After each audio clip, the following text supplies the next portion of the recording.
بسم اللہ الرحمن الرحیم۔ السلام علیکم۔ کہیں ان کہیں کے ساتھ وجی احمد صدیقی آپ کی خدمت میں حاضر ہے۔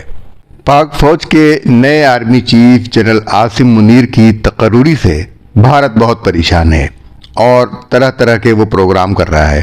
ایسا معلوم ہوتا ہے کہ وہ ایک بار پھر نئی سرجیکل اسٹرائک کی تیاریاں کر رہا ہے اور ہمیں اس چیلنج کو دیکھنا ہوگا، اور یہ چیلنج سب سے پہلے جنرل عاصم منیر کے سامنے آئے گا۔ یہ بات میں اس لیے کہہ رہا ہوں کہ مقبوضہ کشمیر میں اسرائیل کی موجودگی نظر آ رہی ہے۔ زرعی مراکز کے نام پر اسرائیل نے کنٹرول لائن اور جموں کی ورکنگ باؤنڈری کے قریب اپنے جاسوسی کے اڈے قائم کیے ہیں۔ بھارت نے ان علاقوں میں زیر زمین مورچے اور مراکز قائم کیے ہیں جہاں اسرائیلی ٹیکنالوجی کا بھرپور استعمال کیا گیا ہے۔ یعنی دفاع میں آج کل آرٹیفیشل انٹیلیجنس کا بہت دور دورہ ہے اور اسی کی جنگ ہو رہی ہے، اور اسرائیل نے آرٹیفیشل انٹیلیجنس کے مراکز جو ہیں وہ ورکنگ باؤنڈری اور کنٹرول لائن پر قائم کر دیے ہیں تاکہ پاکستان کے اندر سے ہونے والی کسی موومنٹ اور حرکت کو وہ ہر وقت دیکھ سکے۔ بھارت کا اصل مقصد یہ ہے کہ وہ اس ٹیکنالوجی کو اس جگہ تک پہنچا دے جہاں پاکستان کا سی پیک کا راستہ بنا ہوا ہے، اور وہاں سے گزرنے والی ہر چیز کے بارے میں، کون سی چیز جا رہی ہے، کون سی چیز آ رہی ہے، اس کے بارے میں وہ اس کو اطلاع ہو سکے کہ اس راستے سے کون کون سی چیزیں گزریں گی۔ مقبوضہ کشمیر کو اگرچہ بھارت نے یک طرفہ طور پر اپنا حصہ بنا لیا ہے، لیکن اقوام متحدہ کی قراردادوں میں ابھی تک یہ متنازع علاقہ ہے، لہذا یہاں کوئی غیر ملکی سرمایہ کاری نہیں ہو سکتی۔ اسرائیل نے مقبوضہ جموں و کشمیر میں کنٹرول لائن اور ورکنگ باؤنڈری کے ساتھ ساتھ اپنے زراعتی مراکز فضیلت سینٹر آف ایکسیلنس قائم کیے ہیں۔ اس مقصد کے لیے بھارت میں قائم اسرائیلی سفارت خانے کے زرعی اتاشی یائر ایشل نے سرحدی علاقوں کا دورہ کیا۔ گزشتہ دنوں کیا بھارت نے زراعت کے شعبے میں تعاون کے نام پر اقوام متحدہ کے تسلیم شدہ متنازع علاقے جموں کشمیر میں اسرائیل کو مکمل رسائی دیتے ہوئے کشمیریوں، پاکستانیوں اور پوری دنیا کے لیے خطرے کی گھنٹی بجا دی ہے۔ بھارتی ذرائع ابلاغ کے مطابق بھارت نے اسرائیلی سفارت خانے کے زرعی اتاشی یائر ایشل نے کہا ہے کہ اسرائیل مقبوضہ جموں و کشمیر میں بھارت اسرائیل زرعی منصوبے کے تحت 2 مراکز فضیلت سینٹر آف ایکسیلنس کھولنے کے لیے تیار ہے۔ انہوں نے یہ اعلان گزشتہ دنوں جموں اور وادی کشمیر میں کنٹرول لائن کے قریب واقع زرعی فارموں کے دورے کے موقع پر کیا۔ یائر ایشل نے صحافیوں کو بتایا کہ ہم اپنی جدید ٹیکنالوجی جموں و کشمیر کے کسانوں کو دینے کے لیے تیار ہیں۔ بھارت میں حکمران جماعت بی جے پی نے جموں و کشمیر کے زرعی شعبے میں اسرائیل کی دلچسپی کا خیر مقدم کیا ہے۔ یہ دفعہ 370 اور 35(1) کی منسوخی کے بعد اسرائیل کی طرف سے ایک بڑا اور خطرناک قدم ہے۔ ادھر مقبوضہ جموں و کشمیر میں بی جے پی کے سربراہ رویندر رینا نے پاکستان کو دھمکی دیتے ہوئے کہا ہے کہ اسرائیل بھارت کا قابل اعتماد شراکت دار ہے اور ہر مشکل گھڑی میں بھارت کے ساتھ کھڑا ہے۔ یہ بات سب جانتے ہیں کہ بھارت اور اسرائیل کے تعلقات اسٹریٹجک پارٹنرشپ کی سطح تک پہنچ چکے ہیں۔ ظاہر ہے ایسی صورتحال میں عالمی طور پر متنازع علاقے میں اسرائیل کی مداخلت یہ ظاہر کرتی ہے کہ اس کا اصل مقصد زرعی ترقی نہیں بلکہ پاکستان کی جاسوسی ہے۔ اسرائیل پاکستان کے ایٹمی پروگرام کے پیچھے کافی عرصے سے پڑا ہوا ہے۔ اس حوالے سے اسرائیلی اخبار یروشلم پوسٹ انکشاف کر چکا ہے کہ اسرائیل کی خفیہ ایجنسی موساد نے 1980 کی دہائی میں پاکستان کے ایٹمی پروگرام کے خلاف سازش کرتے ہوئے پاکستان کو جوہری ٹیکنالوجی کی فراہمی روکنے کے لیے جرمنی اور سوئٹزرلینڈ کو دھمکیاں دی تھیں، جنہوں نے اسلامی جمہوریہ پاکستان کے نئے جوہری ہتھیاروں کے پروگرام میں بھرپور مدد کی ہے۔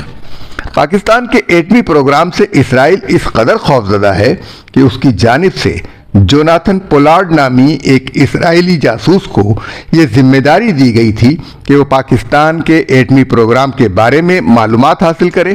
1984 سے 1985 تک پولارڈ نے اسلام آباد کے قریب واقع ایک نیوکلیئر ری پروسیسنگ پلانٹ کی معلومات کے کئی سیٹس اسرائیلی حکام کے حوالے کیے، اور یہ معلومات امریکہ کی سرکاری دستاویزات کی شکل میں اسرائیل کو فراہم کی گئی تھیں۔ یہ کوٹا ایٹمی پروسیسنگ پلانٹ تھا جس کے بارے میں پولارڈ بہت پیچھے پڑا ہوا تھا۔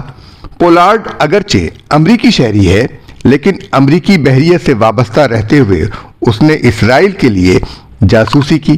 1987 سے اسے امریکہ کی جانب سے اسی بنیاد پر عمر قید کی سزا دی گئی۔ اپنی 30 سال کی سزا پوری کرنے کے بعد اسے دسمبر 2020 میں اسرائیل پہنچایا گیا، کیونکہ 1995 میں اسرائیل نے اسے اپنا ایجنٹ تسلیم کرتے ہوئے اسے اسرائیل کی شہریت عطا کر دی تھی۔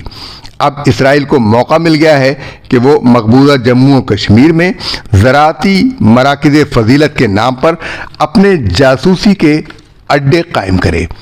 بھارتی حکومت کو خوف ہے کہ یہ مراکز فضیلت مجاہدین کا نشانہ نہ بن جائیں۔ حقیقت یہ ہے کہ کشمیر میں اسرائیل نے بھارت کو مجاہدین کے ساتھ نمٹنے کا وہی طریقہ بتایا ہے جو وہ فلسطینی شہریوں کے ساتھ اختیار کرتا ہے۔ یہی وجہ ہے کہ بھارت آج تک کشمیر کی صورتحال پر قابو نہیں پا سکا ہے۔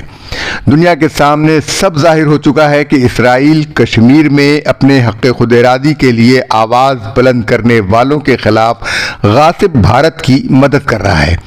یہی وجہ ہے کہ بھارت کو اب یہ محسوس ہو رہا ہے کہ اسرائیلی ایگریکلچر اتاشی آئر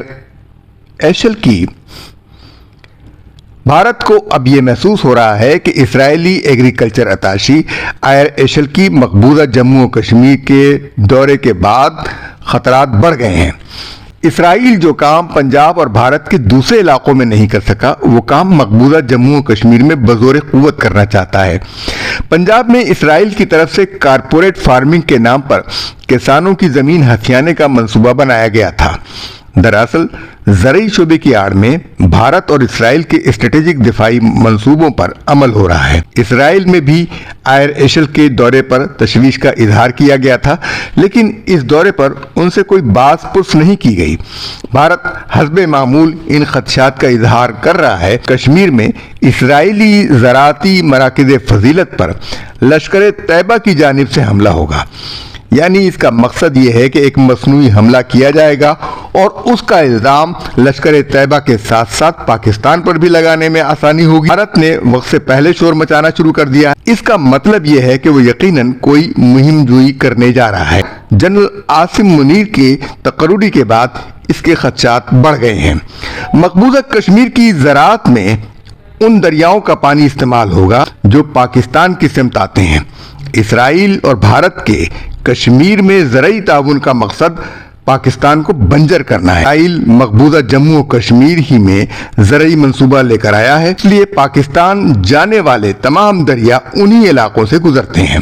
بانی پاکستان قائد اعظم محمد علی جناح نے کشمیر کو شہرگ پاکستان کہا تھا۔